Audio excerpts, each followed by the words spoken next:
Olá pessoal, dando continuidade ao nosso curso, agora nós vamos falar sobre decisões. Nós vamos decidir durante o processo de programação. No módulo anterior, nós falamos apenas daquela sequência ali, né, passo a passo, coisa e tal, mas na vida real, pessoal, nós vamos ter várias repetições, decisões para montar a lógica de um programa. Tá? Então a gente está começando a ver a realidade agora, tá certo? Mas ela ainda é muito mais complexa, nós vamos entender mais coisas ainda. Vamos lá, passo a passo. Então vamos lá. Nossa agenda aqui para esse bloquinho, né, esse módulo. Então o que a gente vai ter? A gente vai ver programação com decisão, é o famoso if, né, o C, né, na linguagem algorítmica, né? Então nós vamos ver operadores relacionais, a gente vai usar isso aqui quando a gente usa variáveis, nós vamos entender agora, é bem tranquilo, né? A gente quer comparar algumas variáveis, né? Operadores lógicos, né? Isso aqui é o que eu falei para vocês. Na verdade, eu não vou ensinar lógica, eu vou formalizar a lógica que vocês já têm. Vocês desenvolveram lógica durante a vida. E agora a gente vai formalizar e mostrar para vocês como colocar isso em código, tá certo? Decisões simples, né?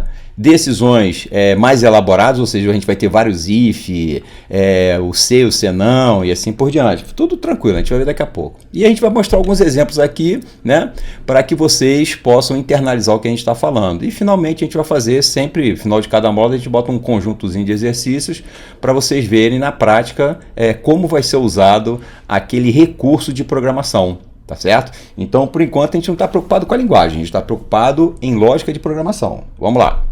Então tá lá, programação com decisão, é o famoso C, né, aqui na linguagem algorítmica. Em linguagem de programação é o if.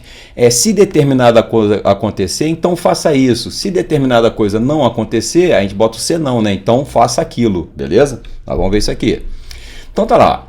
As decisões representam desvios na execução do programa. Então, no módulo anterior, nós executamos ele de maneira sequencial, vem um passo, depois outro, depois outro, depois outro. Não tinha uma segunda opção, agora a gente vai ter uma segunda opção. Se determinada coisa acontecer, você vai executar um conjunto de passos. Se essa coisa não acontecer, você vai fazer outro conjunto de passos, vai executar outro conjunto de passos, tá certo? Então tá lá, a decisão deve ser baseada em uma condição, né, que é o tal do C. Uma condição é uma expressão booleana. Booleana é lógica, tá? Pode traduzir para lógica, tá? Cujo resultado é um valor lógico, falso ou verdadeiro. Isso aí a gente vai ver depois na linguagem de programação. Tem linguagem que tem um conceito de falso e verdadeiro e tem linguagem que tem apenas o 0 e o 1. 0 para falso e 1 para verdadeiro. Aí vai depender da linguagem. Depois a gente ataca isso em Python, beleza? Por enquanto vocês têm que entender a lógica. Uma expressão booleana como condição é obtida por meio de uma relação lógica entre dois elementos e um operador, né, ali está operados, né, e um operador relacional, tá certo? Vamos lá. Os elementos relacionados em uma expressão lógica são representados por relações binárias, né, entre várias variáveis, né, e constantes. Então eu posso ter várias operações binárias consecutivas, tá certo? Então eu vou comparar de 2 em 2, mas eu posso ter 3, 4 comparações, tá certo? Vamos lá. Então tá lá, pessoal, operadores relacionais. Então isso aqui é muito útil. Então você tá lá, por exemplo, num sistema lá de venda de ingressos, né? Então você cria faixas etárias para o preço dos ingressos, né? Se idade é menor ou igual a 10 anos, ele vai pagar R$50. Se idade, né, é maior que 10 anos, ele paga R$20. Ah, mas se a idade for maior, né, entre 10 e 18 anos, depois maior de 18 é outro preço, aí até 65 é um preço. Então você cria faixas etárias, então você tem que estar comparando se é menor ou igual, se é maior ou igual, se é diferente, né? Então nós temos vários tipos de comparações. Isso aqui é muito útil, tá? Então a saída é sempre verdadeiro ou falso. Se a idade é maior que 10 anos, verdadeiro, então a entrada do show vai custar R$100. Se não, vai custar R$50. Então isso aqui, essa comparação vai me retornar, né, um valor verdadeiro ou falso. Nós vamos ver isso aqui, tá certo? Então tá lá, ó. O operador maior que, né? Então, se a idade da criança é maior que 10 anos, menor que 10 anos, maior ou igual, menor ou igual, e aqui é o diferente, são as duas maneiras de representar o diferente. Aqui a gente vai ver essas duas maneiras, tem linguagem de programação que só aceita uma delas, beleza? Eu posso afirmar para vocês que as linguagens de programação normalmente aceitam essa aqui, que é a exclamação com igual. Agora, se vocês forem trabalhar com SQL, por exemplo, o SQL também aceita essa aqui. Tá certo? Então, depende muito da linguagem. Em cada linguagem a gente vai aprender como usar isso. Aqui é o genericão. Então tá lá, então eu posso fazer esse tipo de comparação entre duas variáveis. Sei lá, você diz lá, né? Digite a idade da primeira pessoa, né? A gente faz um programa para comparar a idade e dizer quem é o mais velho. Então o cara vai dizer a idade A, depois ele vai digitar a idade B. Dentro do programa a gente vai comparar e encontrar quem é o maior. E a gente vai dizer quem é o maior, tá certo? Posso comparar entre duas variáveis. Ou posso comparar uma variável a um número, tá certo? Então nesse caso aqui eu estou falando, ó, se a variável A é igual a 5, se a variável A é maior que 5, se a variável A é menor que 5, se a variável A é maior ou igual a 5, o que eu estou querendo botar nesse slide? Nós podemos ter comparações entre duas variáveis, né, sem problema nenhum, ou entre a variável e um número, problema nenhum também, tá certo? Então, a gente vai usar esse recurso aqui em várias ocasiões. Daqui a pouco vocês vão montar esse quebra-cabeça, que eu estou dando as partes interessantes para se montar decisões em programação, mostrando cada parte. Daqui a pouco eu mostro todo, tá? Então não se preocupe, por enquanto só entendam isso. Então tá lá, vamos ver os operadores lógicos. Então a gente vai ter os mais importantes aqui, eu só vou dar os mais importantes, tá? Tem o E e o OU, mas existem outros, tá? Existe o XOR e assim por diante, tá? Então vamos lá. O que a gente vai ter aqui, ó? O operador lógico de conjunção. Então o E, pessoal, eu vou ter duas condições, duas comparações. Se a primeira comparação der verdadeiro e a segunda der verdadeiro, o resultado disso é verdadeiro. Se a primeira der verdadeiro e a segunda der falso, o resultado final é falso. Se a primeira der falso e a segunda verdadeiro, aqui vai dar falso o resultado final. E aqui vai dar falso e falso. E o que vai, se for falso e falso, né, as duas condições, aqui o resultado final é falso. Pô, onde é que eu vou usar isso, Márcio? Então vamos entender agora como a gente vai usar isso. Então, exemplo prático. Olha aqui, ó, condição 1. Então a condição 1. Se amanhã fizer sol, né? Se for um dia ensolarado, essa é a condição 1. E a condição 2. Se eu tiver meio de transporte, então se eu usar um E aqui, ó, se eu disser o seguinte, para eu ir à praia, olha o resultado é ir à praia, tá certo?